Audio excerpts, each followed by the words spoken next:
में उपस्थित देवियों, देवताओं,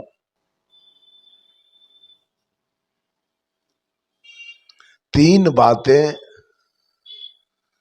मनुष्य के जीवन में अपेक्षित है।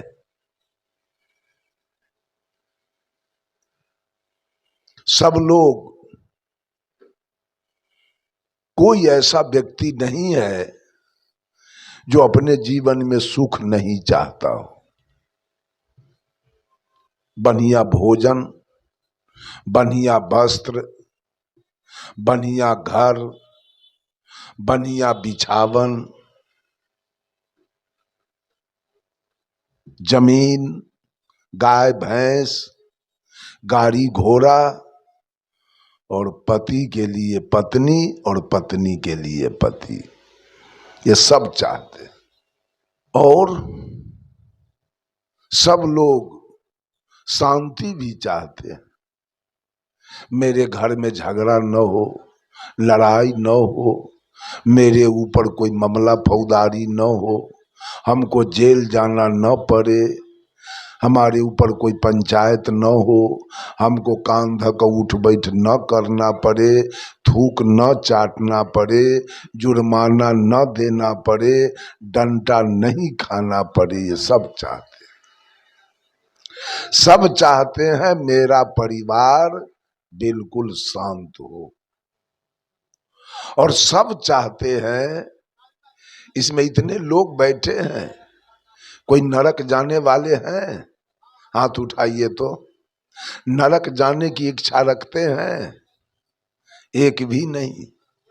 मछली खाने वाला भी नरक नहीं जाएगा। शिव चर्चों वाला कहता है हमको सतलोक हो जाना चाहिए। खाएगा मांस, खाएगा मछली, पिएगा दारू। जहां भोजन का सुधार नहीं है वहां उद्धार कैसा है? और जहां अंदर में अभिमान बैठा है, जाति का अभिमान, धन का अभिमान, विद्या का अभिमान, बुद्धि का अभिमान, रूप का अभिमान, बल का अभिमान, वहां कल्याण कैसा है? जहां दुविधा लगी है कि इस पंथ को भी मानेंगे और उस पंथ को भी मानेंगे, जहां दुविधा है वहां सुविधा कैसा है? और जहां बैर है, एक दूसरे से बैर है, वहां खैर कहां है? और जहां आसक्ति है वहां मुक्ति कहां है? और जहां कबीर के शब्दों पर गौर नहीं है वहां ठौर कहां है? सब लोग स्वर्ग जाना चाहते हैं, बैकुंठ, सतलोक, जन्नत। साहब कबीर कहते हैं नरतु पार उतर कहां जई हो। अरे जाना कहां चाहते हो? आगे पंथी पंथ न कोई, कूच मकान न पई हो। कहे कबीर सुनो भाई साधो, जहां के पद तहां ठहरई। जाना भी नहीं। स्वर्ग किधर है? बैकुंठ किधर है? सतलोक किधर है? जन्नत किधर है? इतनी भ्रांति।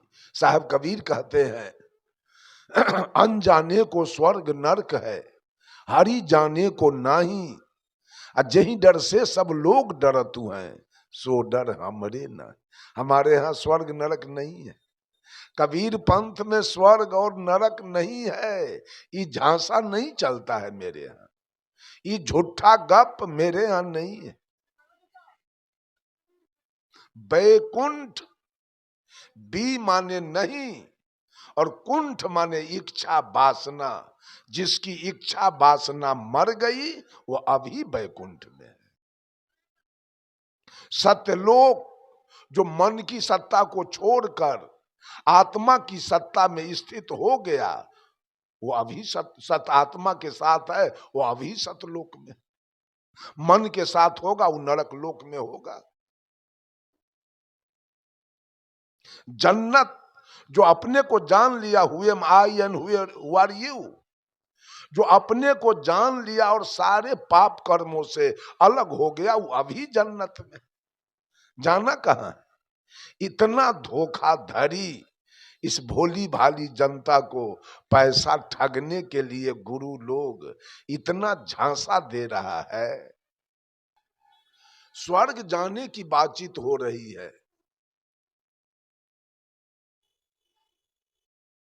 स्वर्ग किधर है? कितने कोठली है स्वर्ग में? जंगला कितना है? लेट्रिन रूम कितने हैं स्वर्ग में? स्नान घर कितने हैं? भोजन घर कितने हैं? पंखा कितना लगा है? और बिजली का बल्ब कितना लगा है स्वर्ग में और जन्नत में? ये ठग लोगों के लिए, बेईमान लोगों के लिए, धूर्त लोगों के लिए स्वर्ग बनाया हुआ है।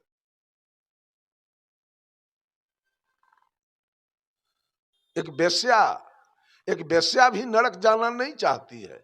भोरे उठ के भोला बाबा को जल चढ़ाती है, वो भी सतलोक जाएगी। और चोर, बेईमान, डकैत, लबरा, लुच्चा सब चला जाता है बैजनाथ धाम कामर लेके, वो भी नरक जाने को तैयार नहीं, वो भी स्वर्गे जाएगा।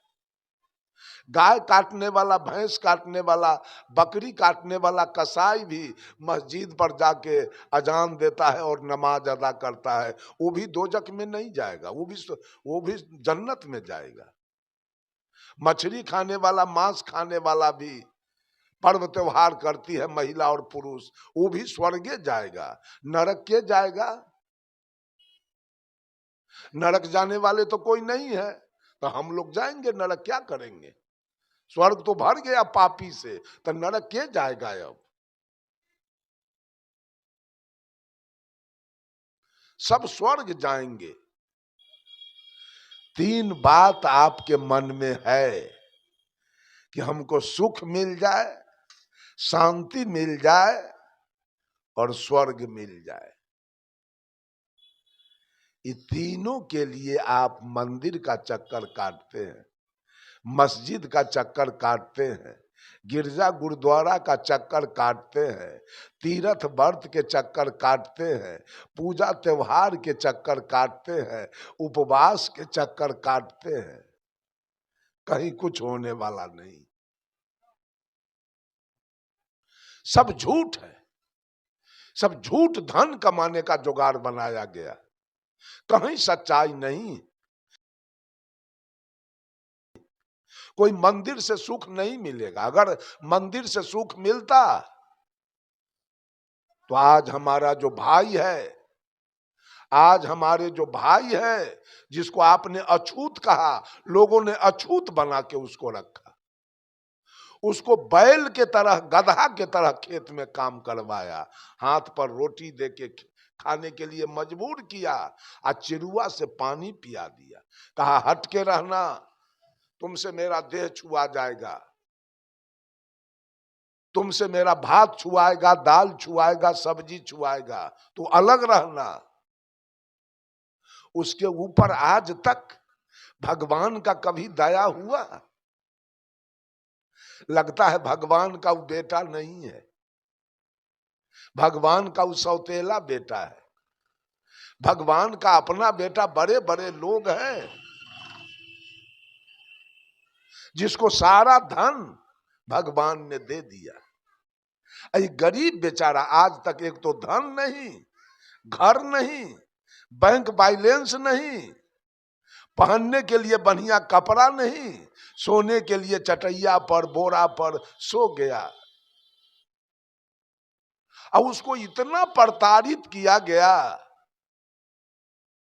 क्या वर्णन है। लगता है भगवान उसके लिए कहां सोया हुआ है, कहां बैठा हुआ है। सब झूठ बात है। एक पिता है, एक पिता के 5 पुत्र है, एक डॉक्टर है, एक इंजीनियर है, एक प्रोफेसर है, एक खेती करता है, एक मजदूरी करता है। पांचों भाई है कि नहीं? पांचों भाई है। अपना कर्म से एक डॉक्टर हो गया, एक प्रोफेसर हो गया, एक बैंक मैनेजर हो गया।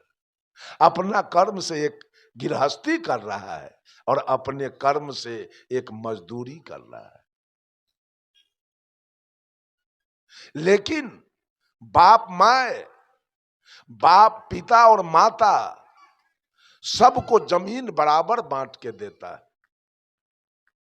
माता पिता अपना फर्ज निभाता है कि 5 बेटा है और 5 बीघा जमीन है, तो 1-1 बीघा जमीन 5 बेटा को देता है।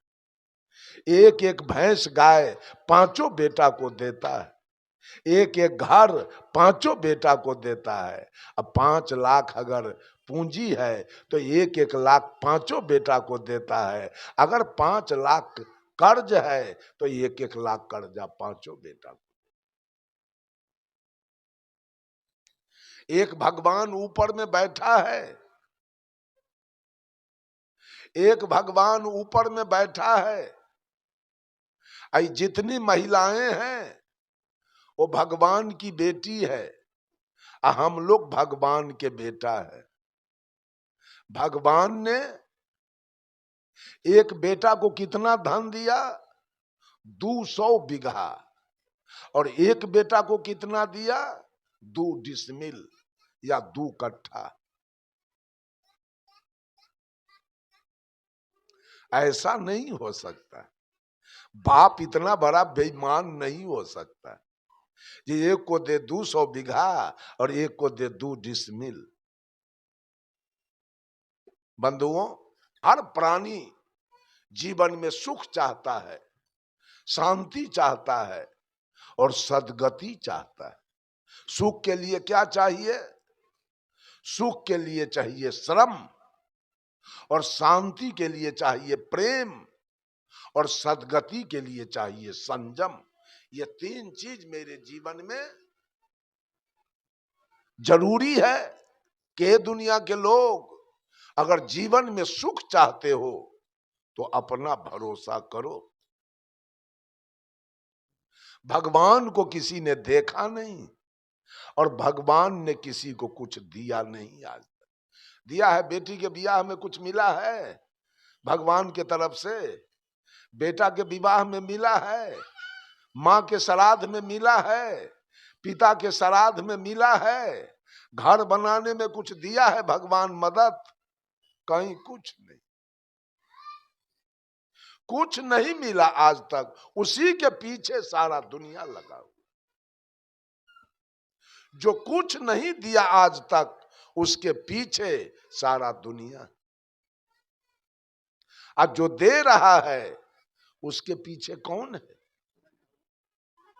देने वाले के पीछे कौन है? बंधुओं, आप सुखी जीवन बिताना चाहते हो, भगवान के आशीर्वाद से, राम का चर्चा करके, कृष्ण का चर्चा करके, शिव का चर्चा करके, विष्णु के चर्चा करके, दुर्गा काली के चर्चा करके आप बहुत होशियार हैं, आप धनवान बनना चाहते हैं। धन मिल जाएगा क्या? हम तो कहते हैं धन पीछे रहे, धन पीछे रहे। शिव गुरु कृपा से, शिव गुरु के कृपा से अगर वो इंदिरा आवास पास कर जाए बिना घूस के तो धिक्कार जिंदगी। और कुछ तो अलग रहे, बिना घूस के शिव गुरु के कृपा से कि इंदिरा आवास केवल मिल जाए, तब जानेंगे कि शिव जी की महिमा है।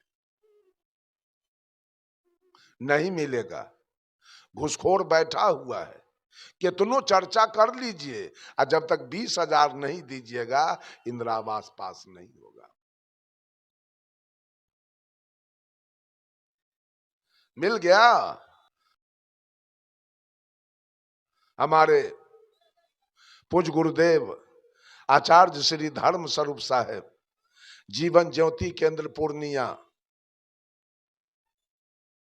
पूर्णिया बाजार में, पूर्णिया टाउन में 3 दिवसीय सत्संग गुरु जी का चल रहा था।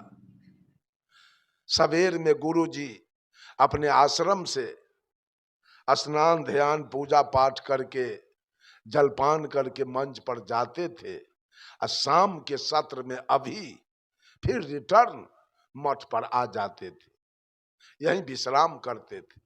सवेर में जा रहे थे कार्यक्रम में, सत्संग में, उधर से एक दरोगा जी मोटरसाइकिल से आ रहे थे। दरोगा जी ने देख लिया, गाड़ी में लिखा हुआ था सुधरो और सुधारो, आचार्य श्री धर्म स्वरूप साहेब जीवन ज्योति केंद्र पूर्णिया। वो पढ़ लिया, इशारा किया गाड़ी रोकने के लिए। जब वो ऐसे इशारा किया तो गुरुदेव ने ड्राइवर से कह दिया कि गाड़ी रोक दो। गाड़ी रुक गई। गुरु जी ने गाड़ी का दरवाजा खोल दिया। दरोगा जी आए, दरोगा जी आए और गुरु जी को पैर छू के प्रणाम किया और कहा, गुरु जी सुनने में आया कि आपका प्रवचन पूर्णिया टाउन में 3 दिन से चल रहा है, सब तरफ पोस्टर भी देखे लगा हुआ। विचार किया कि जाऊं जरा आचार्य परवर के विचार को सुनूं, लेकिन मैं पहुंच नहीं पाया। तो गुरु जी ने कहा, क्यों नहीं आए? तो दरोगा जी कहता है, ऊपर का के कृपा, ऊपर वाले की कृपा नहीं हुई तो मैं नहीं पहुंच पाया वहां। तो साहेब जी ने कहा कि दरोगा जी ऊपर में भी कोई रहता है क्या? तो दरोगा जी कहे कि गुरु जी आप ऊपर का को नहीं मानते हैं? तो गुरु जी ने कहा, नहीं, मैं ऊपर का को नहीं मानता हूं, मैं नीचे वाले को मानता हूं। तो कहा कि इसका मतलब आप सच्चे साधु नहीं है। दरोगा जी ने कहा।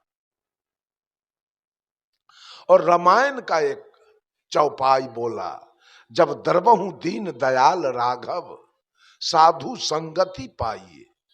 जब ऊपर वाले की कृपा होती है तो मनुष्य को साधु की संगति मिलती है। इतने में साहेब जी की दृष्टि, साहेब जी का नजर दरोगा जी के होठ पर गया। होठ में वो तंबाकू रखा था। साहेब जी ने पूछा, दरोगा जी होठ में जो तंबाकू है वो ऊपर वाले के कृपा से है कि नीचे वाले की कृपा से? तो दरोगा जी ने कहा, नहीं, ये तो नीचे वाले की कृपा से है। साहब जी ने पूछा, मांस खाते हैं क्या? तो दरोगा जी ने कहा, सो तो हम दारू भी पीते। तो साहब जी ने कहा, मांस खाते हो ऊपर वाले के कृपा से कि नीचे वाले के कृपा से? कहा, नहीं, नीचे वाले के कृपा से।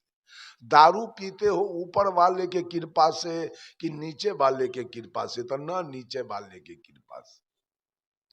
साहब जी ने कहा, कोई मार खा के, कपार फोड़वा के, हाथ पैर तोड़वा के, इज्जत लुटवा के, कपड़ा फड़वा के आपके थाना जाता है FIR लिखाने, उस समय जो माल पत्ती घूस लेते हो ऊपरका के कृपा से कि अपना कृपा से? कहा, नहीं, ये हो निचले के कृपा से। गुरु जी ने कहा, अरे भले आदमी, जिसका चेला SP या कलेक्टर है तो दरोगा कौन खेत के मूली है उसके सामने में?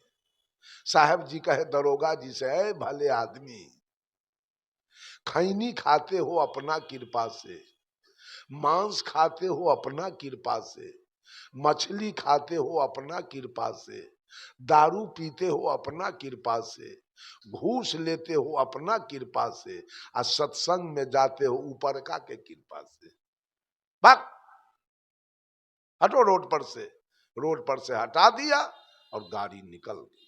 ये दुनिया के लोग सारा कुकर्म करेंगे अपना कृपा से, आज जब विपत्ति आएगी तो ऊपर तरेगन को ताकेगा। ऊपर का कहां बैठा है? ऊपर का के नजर में न्याय नहीं है क्या? ऊपर का तो हर समय न्याय करेगा ना। लेकिन आप ऊपरका के भरोसे तो है नहीं, आप तो अपना भरोसे सारा कुकर्म। ऊपर का कहा मांस खाने के लिए, ऊपर का कहा मछली खाने के लिए, ऊपर का कहा दारू पीने के लिए, ऊपर का कहा गांजा पीने के लिए, ऊपर का कहा बलात्कार करने के लिए, ऊपर का कहा था हत्या करने के लिए। सब कुछ अपना मन से करते हो और कुछ काम ऊपर का के फेर में रखते हो। ये दुनिया वाला रखा है कि कुछ काम ऊपर का करेगा। अगर सुख चाहते हो जीवन में सुख चाहते हो तो साहब कबीर ने कहा इसके लिए श्रम चाहिए, मेहनत। साहब कबीर रात रात भर कपड़ा बुनते थे, मोहम्मद साहब बकरी चराते थे, ईसा मसीह भेड़ी चराते थे, भगवान कृष्ण गाय चराते थे, विश्वकर्मा जी लकड़ी लोहा का काम करते थे, रैदास जी जूता टांकते थे और सुपच भगत सूप डगरा बीनते थे। अगर जीवन में सुख चाहते हैं तो इसके लिए श्रम चाहिए, इसके लिए भगवान नहीं चाहिए, इसके लिए पूजा नहीं चाहिए, इसके लिए त्योहार नहीं चाहिए, इसके लिए श्रम चाहिए। अगर आप श्रम नहीं किए, मेहनत नहीं किए, झाल बजाते रह गए भगवान के भरोसे, तब तो बेटी को मंदिर में लेके आपको विवाह करना होगा, क्योंकि पूंजी तो आपके पास है नहीं। जो मेहनत किया, धन कमाया, उसी के बेटी के विवाह में 15 लाख और 20 लाख और 30 लाख तिलक जाएगा, सब कुछ उसको मिलेगा।